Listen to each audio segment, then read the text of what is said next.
विश्व के सभी मेरे साथियों को राजरत्न की ओर से जय भीम, नमो बुद्धाय। द बुद्धानिस धम्मा के 17वें भाग में आप सभी लोगों का स्वागत है। कल के भाग में हम लोगों ने देखा कि अष्टांगिक मार्ग में वो 8 अंग 8 घटक कौन कौन से हैं, ये हम लोगों ने देखा। एक क्विक रिकैप कर लेते हैं। बुद्ध और उनके धम्म की जो पाथ है, जो मार्ग है, ये 3 मार्ग बुद्ध ने अपने धम्म में बताए हैं। पहला मार्ग है पाथ ऑफ प्यूरिटी, विशुद्धता का मार्ग, निर्मलता का पथ। सेकंड जो पाथ बताया, मार्ग बताया है, वो पाथ ऑफ राइटियसनेस, सदाचरण का मार्ग। और तीसरा मार्ग जो बताया है, ये पाथ ऑफ वर्च्यू, शील या नैतिकता का मार्ग। हम लोगों ने पाथ ऑफ प्यूरिटी देखा, विशुद्धता निर्मलता का पथ देखा। उसके बाद हम लोगों ने सदाचरण का मार्ग देखा। इसमें क्योंकि अभी हम लोग 10 पारमिताओं के ऊपर बात करने वाले हैं, बुद्ध का धम्म ये इनके अलावा और कुछ नहीं है। मैं फिर से आपको ये सारी चीज़ें एक साथ बताना चाहता हूँ। पहला विशुद्धता या निर्मलता का जो पथ है, उसमें बुद्ध ने बताया है कि किसी भी इंसान को अगर अपनी जीवन को एक अच्छा जीवन बनाना है तो उस व्यक्ति को अपने जीवन में कुछ सिद्धांतों को जीवन के सिद्धांत बनाने चाहिए। तो पहला उसका भाग है, पहला सिद्धांत है कि किसी की भी हत्या नहीं करना, किसी को भी चोट नहीं पहुंचाना। यह पहला सिद्धांत बताता है। दूसरा सिद्धांत बताता है कि किसी और की चीज़ को, वस्तु को अपनी चीज़ नहीं बताना, चोरी नहीं करना, उसके ऊपर दावा नहीं करना। तो ये दूसरा सिद्धांत है। तीसरा सिद्धांत है काम भोग व्यभिचार से दूर रहना, ये तीसरा सिद्धांत है। चौथा सिद्धांत है असत्य नहीं बोलना, जो भी बोलना है वो सच बोलना है, झूठ नहीं बोलना है। और पांचवा सिद्धांत है मादक पदार्थ या नशीली पदार्थ का कभी सेवन नहीं करना है। तो ये विशुद्धता के मार्ग के 5 सिद्धांत बुद्ध ने बताए। उसके बाद सदाचरण मार्ग आता है। सदाचरण मार्ग पाथ ऑफ राइटियसनेस के 8 घटक है, 8 एलिमेंट्स है। इन घटकों को बुद्ध ने डीपली समझाया है, जिसको हम लोग बुद्धिज्म में अष्टांगिक मार्ग के नाम से जानते हैं। पाथ ऑफ प्यूरिटी को हम पंचशील के नाम से जानते हैं। उसके बाद आता है अष्टांगिक मार्ग। अष्टांगिक मार्ग में 8 घटकों में सबसे पहला और महत्वपूर्ण घटक है सम्यक दृष्टि, सम्मा दिट्ठी। सम्मा दिट्ठी के लिए बुद्ध ने बताया कि सम्मा दिट्ठी क्या होता है। अविद्या का नाश करना, यही सम्मा दिट्ठी है। जो अविद्या है उसको खत्म करना, किसी भी मिथ्या आचरण पे विश्वास नहीं करना, वेदों में, शास्त्रों में, कर्मकांड में, यज्ञ में, बलि में विश्वास नहीं रखना। और सबसे जरूरी बात है सम्यक दृष्टि के लिए कि अपने माइंड को, अपने मन को और अपने विचारों को मुक्त रखना, स्वतंत्र रखना। तो ये सम्मा दिट्ठी बताता है। उसके बाद आता है सम्मा संकल्पो, यानी सम्यक संकल्प। हर एक इंसान के जीवन में कुछ महत्वाकांक्षाएं होती है, आकांक्षाएं होती है। ये सम्यक संकल्प बताता है कि आपकी महत्वाकांक्षा और आकांक्षा ये उच्च कोटि की होनी चाहिए, निम्न स्तर की नहीं होनी चाहिए। और वो लोगों में सराहनीय होनी चाहिए, पूजनीय होनी चाहिए। इस तरह की महत्वाकांक्षा, इस तरह के आकांक्षा किसी भी इंसान के जीवन में होने चाहिए। उसके बाद आता है सम्यक वाचा, सम्मा वाचो। तो ये सम्यक वाचा कहता है कि हम लोगों को जो भी कुछ बोलना है वो सत्य बोलना है, झूठ नहीं बोलना है। किसी के भी दबाव में आकर किसी को भी खुश करने के लिए हमको सम्यक वाचा का इस्तेमाल नहीं करना है। मूर्खता भरी और फुलिश टॉक से हम लोगों को बचना है। किसी की भी निंदा नहीं करनी है, यह सम्यक वाचा कहता है। उसके बाद आता है सम्यक आजीविका। सम्यक आजीविका कहता है कि हम लोगों को हर एक को अपनी जीविका कमानी ही होती है। और इस जीविका कमाने के लिए कुछ मार्ग होते हैं, कुछ अच्छे होते हैं, कुछ बुरे होते हैं। हम लोगों को अपनी जीविका कमाने के लिए ऐसे मार्ग का ही इस्तेमाल करना चाहिए जिससे किसी और को दुख ना पहुंचे, किसी और के अधिकारों का हनन ना हो, किसी और के भावनाओं को ठेस ना पहुंचे।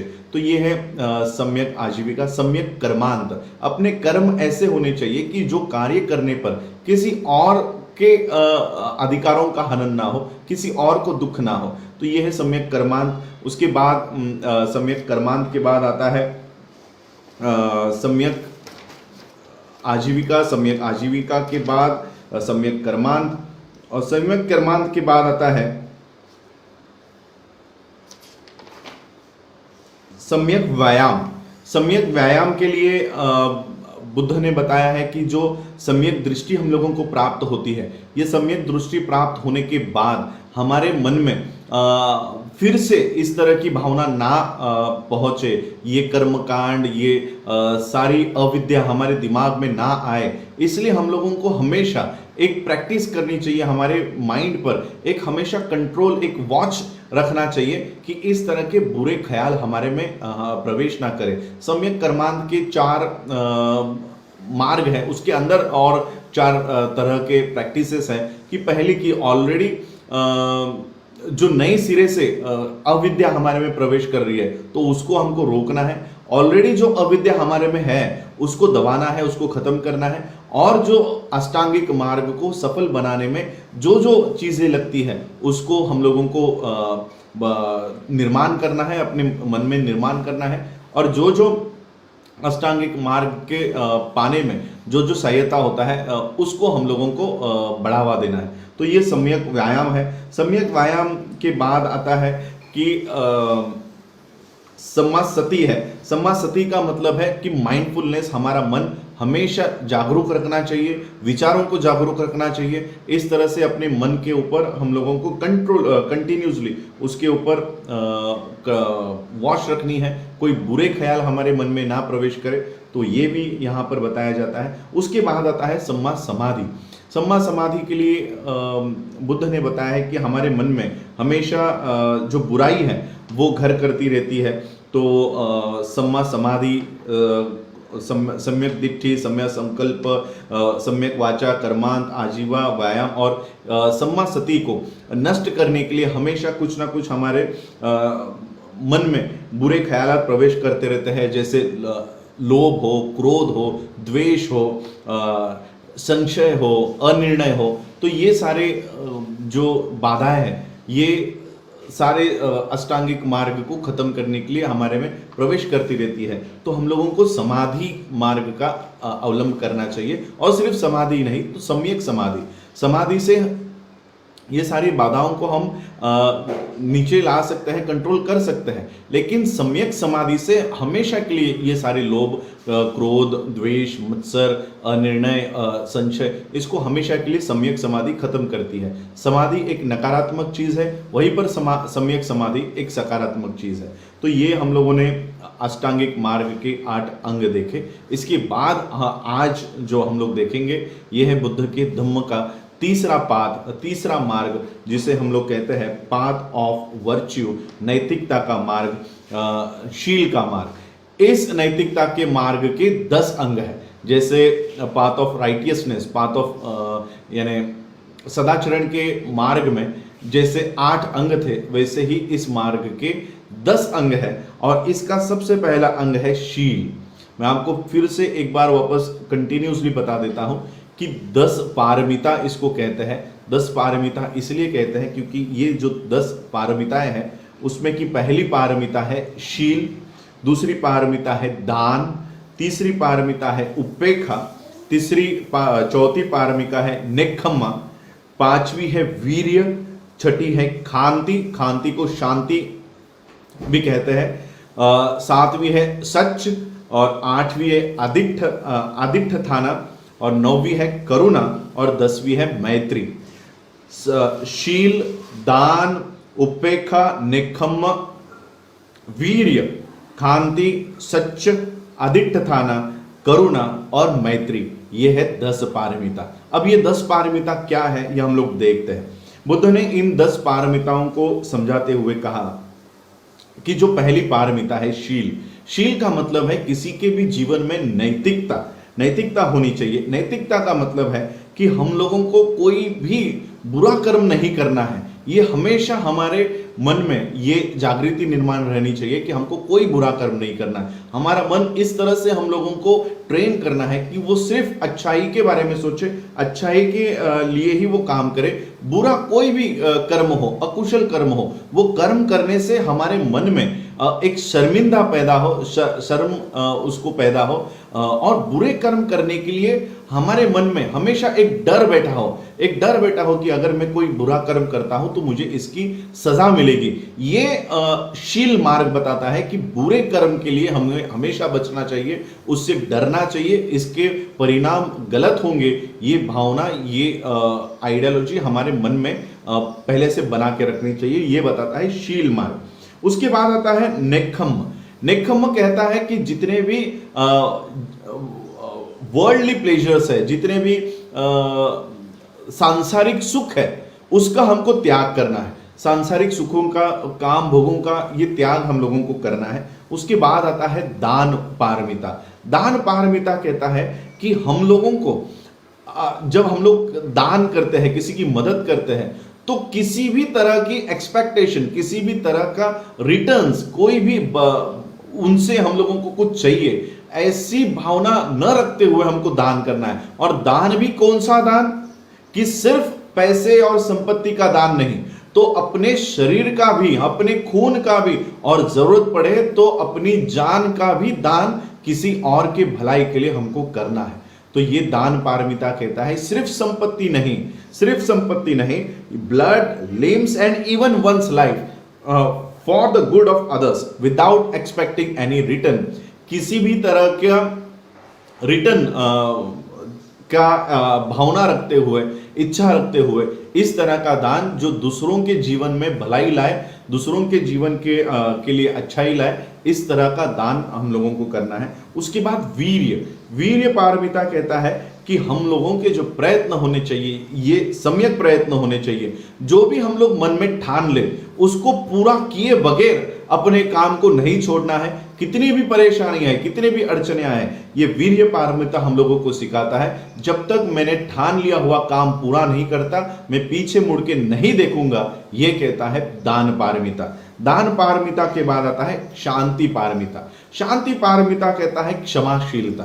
क्षमाशीलता यानी जो नफरत है, उसको नफरत से नहीं दूर कर सकते हो, उसको हम लोगों को छोड़ना होगा, उसको क्षमा करना होगा। और नफरत से नफरत नहीं मिटाई जा सकती, नफरत को सिर्फ प्यार से ही मिटाया जा सकता है। और ये शांति पारमिता हम लोगों को सिखाती है। सच पारमिता कहता है कि हम लोगों को कभी झूठ नहीं कहना है, और अपनी जो वाणी है ये हमेशा सत्य रखनी है, और सत्य के अलावा हम लोगों को और कुछ नहीं कहना है। और उसके बाद आता है आदित्य ठाना पारमिता। आदित्य ठाना पारमिता यानी दृढ़ निश्चय। जो भी हम लोगों ने करने की ठानी है, वो दृढ़ निश्चय उसका होना चाहिए। आज ये काम हाथ में लिया, वो छोड़ दिया, दूसरा काम हाथ में लिया, वो छोड़ दिया, इस तरह का बर्ताव हमारे मन को नहीं करना चाहिए। हमारे मन को जो काम हमने ठाना है वही काम डट कर हमको करना है। उस काम का दृढ़ निश्चय हम लोगों को अपने जीवन में करना है, और जो ध्येय और उद्देश्य हम लोगों ने बनाया उसको दृढ़ निश्चय लेकर हम लोगों को माना है। उसके बाद आता है करुणा। करुणा कहता है कि प्रेम भावना हमारे में होनी चाहिए। सभी लोगों के लिए प्रेम भावना होनी चाहिए, मनुष्यों के लिए प्रेम भावना हमारे मन में होनी चाहिए। तो इस तरह की करुणा पारमिता कहता है। और करुणा पारमिता के आगे आती है मैत्री पारमिता। मैत्री पारमिता कहता है कि सिर्फ प्रेम भावना हम लोगों को इंसानों तक के लिए सीमित नहीं रखनी है, ये जानवरों के लिए भी हम लोगों के मन में मैत्री भावना होनी चाहिए, बंधुता होनी चाहिए। और सिर्फ इंसान और जानवर ही नहीं, अपने दोस्तों के लिए भी नहीं, दुश्मनों के लिए भी हमारे मन में बंधुता होनी चाहिए, बंधुभाव होना चाहिए, प्यार होना चाहिए, आदर होना चाहिए। इस तरह की ये पारमिता मैत्री पारमिता कहती है। उप्पे का जो पारमिता है, उप्पे का पारमिता कहता है ये उदासीनता से परे है, और बिना उदासीनता के अपनाए हुए ये सांसारिक चीजों में से अलिप्त, खुद को दूर रखने की कोशिश करता है।